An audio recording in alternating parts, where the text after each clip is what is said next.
Magandang araw mga lods. Yan. Ngayong araw na to may sasagutin tayo. Ito ay kay Pascual Galicia Junior.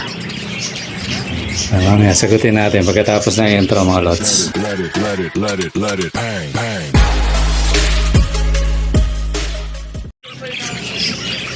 Ayun mga lods, magandang araw. Medyo nakakaano pa tayo kasi waiting pa rin ako sa materyales pero naka-order na. Ayun mga lods, yung yun ako na yung ating parapol. Sali na kayo para maibola na natin to para magkaroon na kayo ng mga kits mga lods. Tapos ako medyo magiging busy pero pilitin nating na-upload kahit 2 beses isang linggo. Yan, hanggat may pagkakataon tayo, samantalahin natin. Yan. Kaya sali na kayo. Madali lang naman yan. Mag-subscribe, tapos mag-Gcash, cash in lang. Pag naka-Gcash na kayo, send nyo sa Junior TV, Junior Messenger. Yan. O yan, na yun. Sa 3 entry, 100 lang. Depende na sa inyo kung ilan ang entry nyo. Yan. Basta pinakamababa, 3 entry, 100 yan. Para mapuno na, maibola na natin mga lods. Totally, yung ipaparapol natin, 10 piraso lahat. Yung yung 2 pares na free, saka 3 pares na may bayad. At yung naka-entry, may chance pang manalo sa libre mga lods. Yan. Okay mga lods, siguro hindi na natin pakakatagalin tong na to. Kasi sasagutin ko lang naman itong tanong ni Pascual Galicia Junior. Yan. Alam ko sumari rin si Lods eh. Tingnan ko nga kung sumari si Idol kung Kasi yung aking computer naglulok ko mga idol eh. Siya?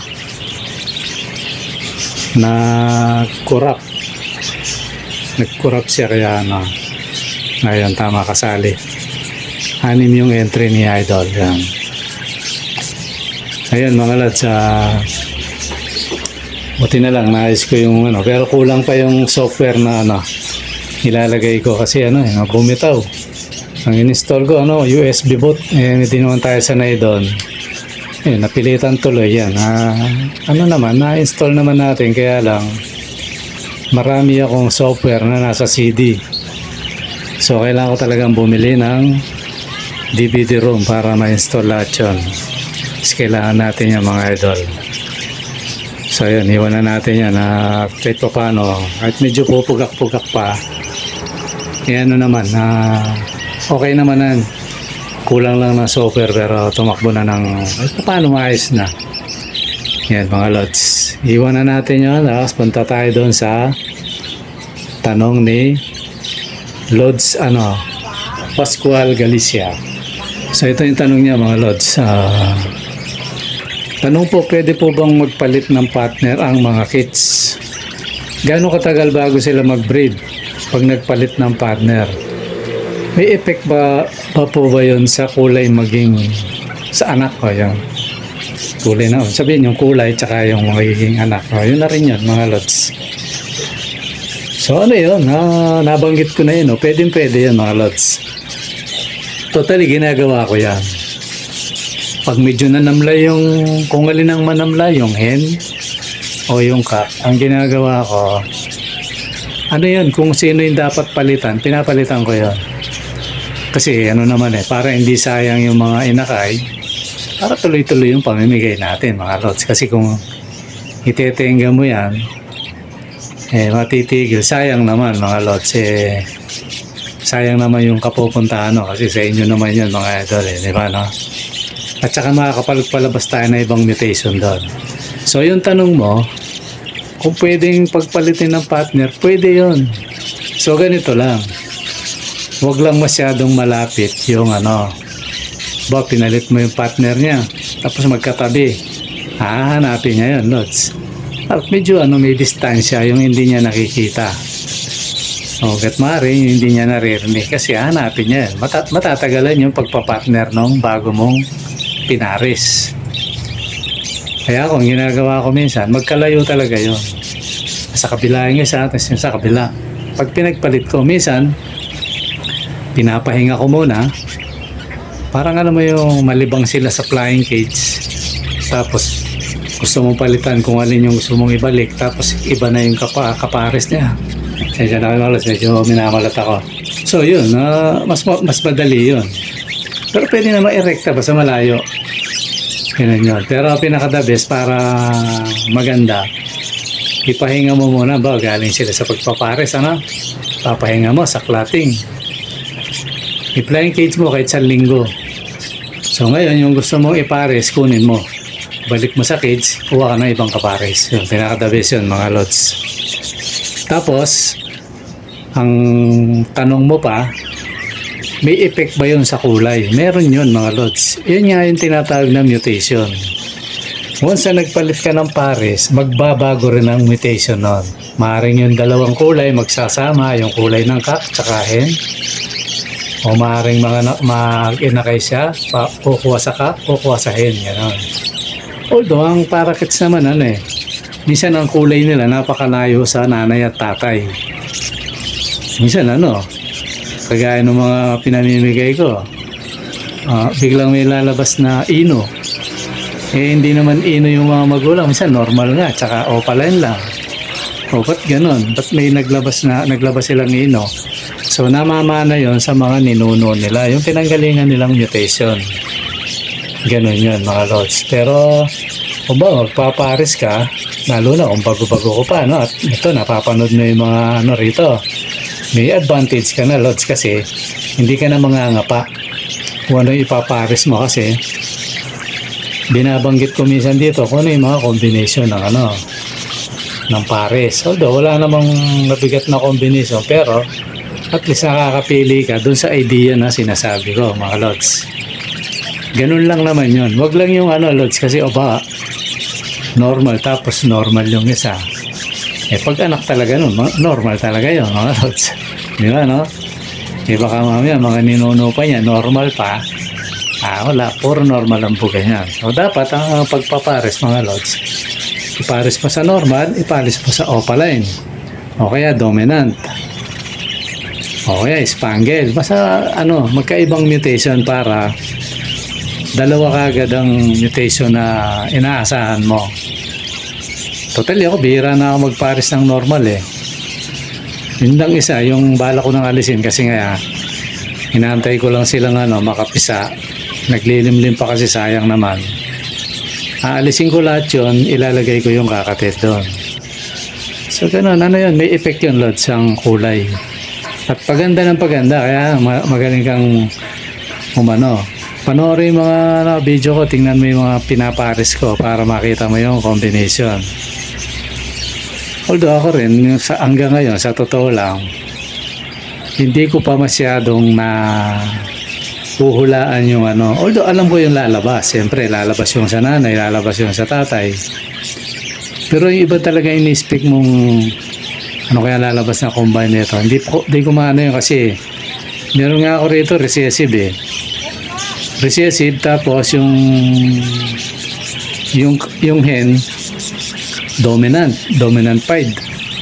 So naglabas ngayon ng recessive, pero ang pagka-recessive niya hindi sa kagaya ng tatay. Parang kumuha siya ng konting kulay sa nanay niya kasi may pagka-cinnamon yung dominant. Yung cinnamon na kulay, yung brown, yun ang naging niya.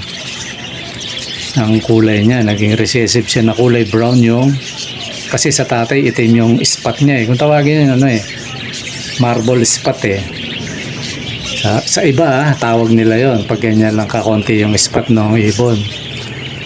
Sa tatay itim pero sa kanya hindi, kulay brown. Kumbaga parang cinnamon ang dating. So gano'n, kaya nakakatuwang paglaruan ng mga parakit sa pagbe-breed. Sabihin yung mutation kasi marami kang napapalabas na kulay tapos hindi sila mahirap pagparisin.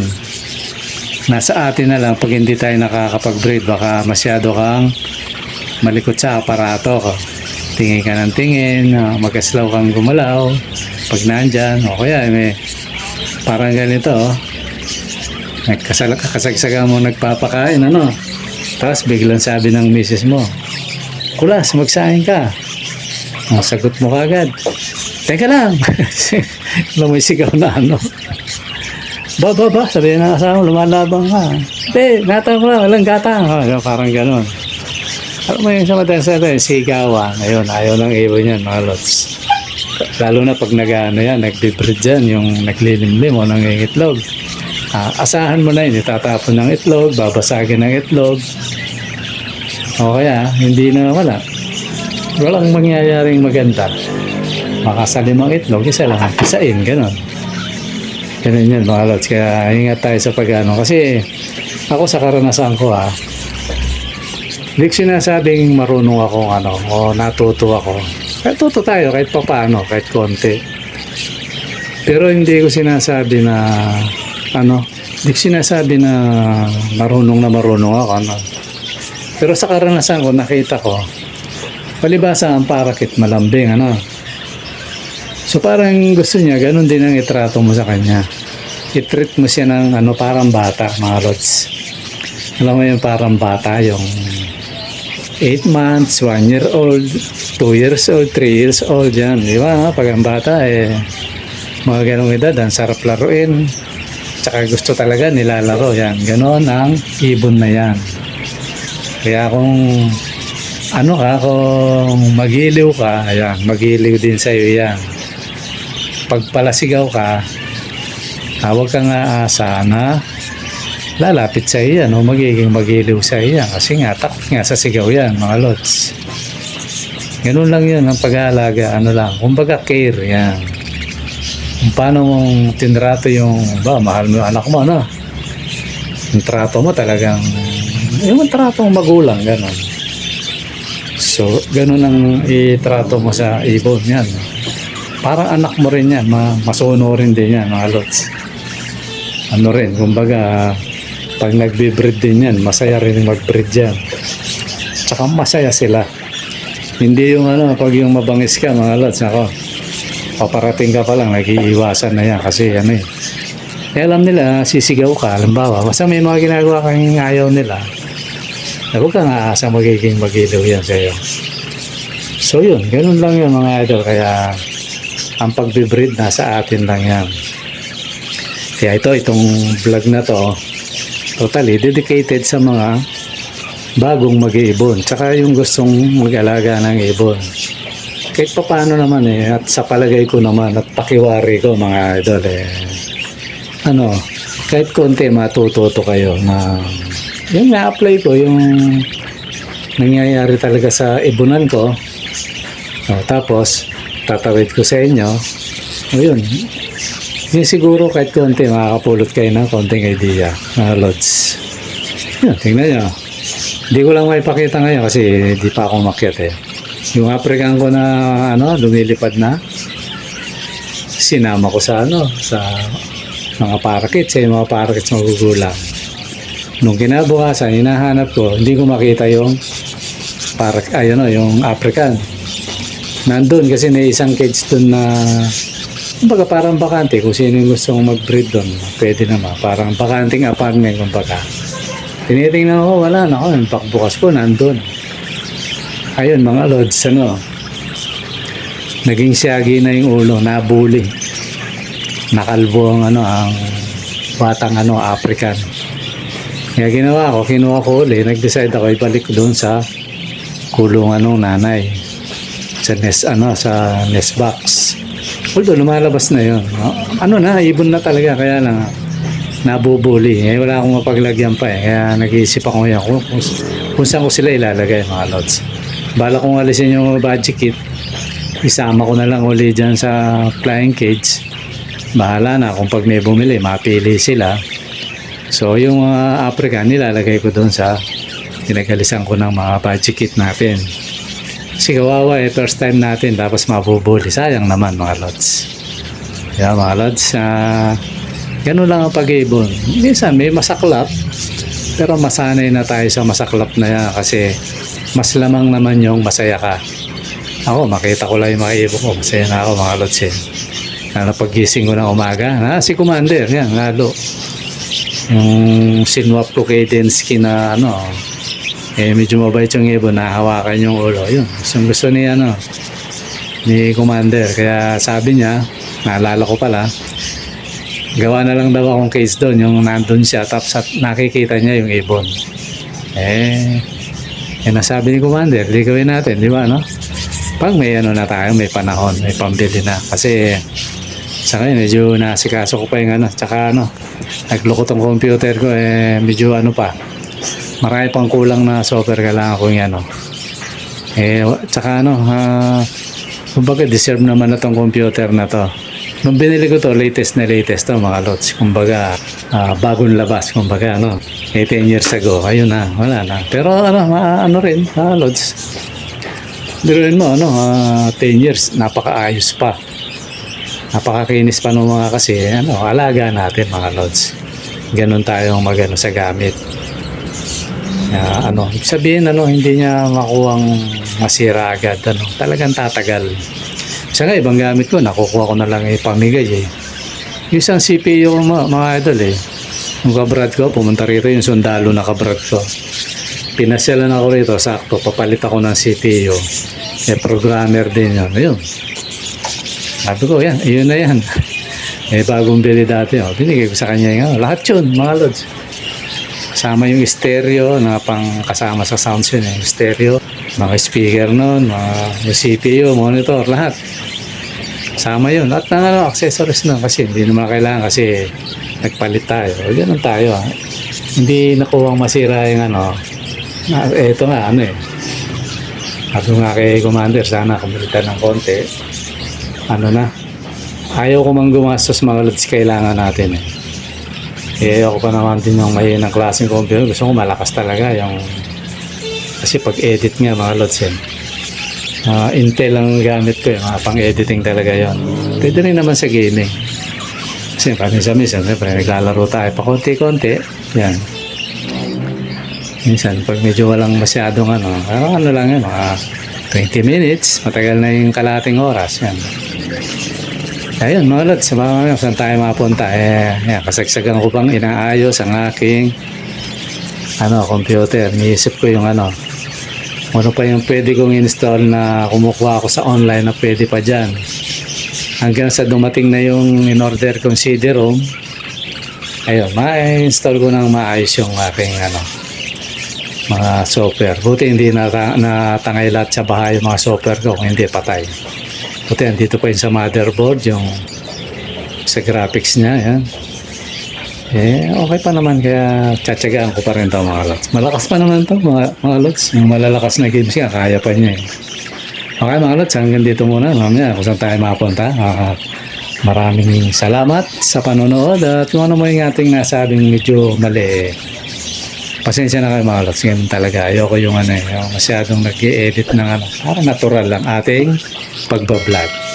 Okay mga lods, maraming salamat. Bye-bye.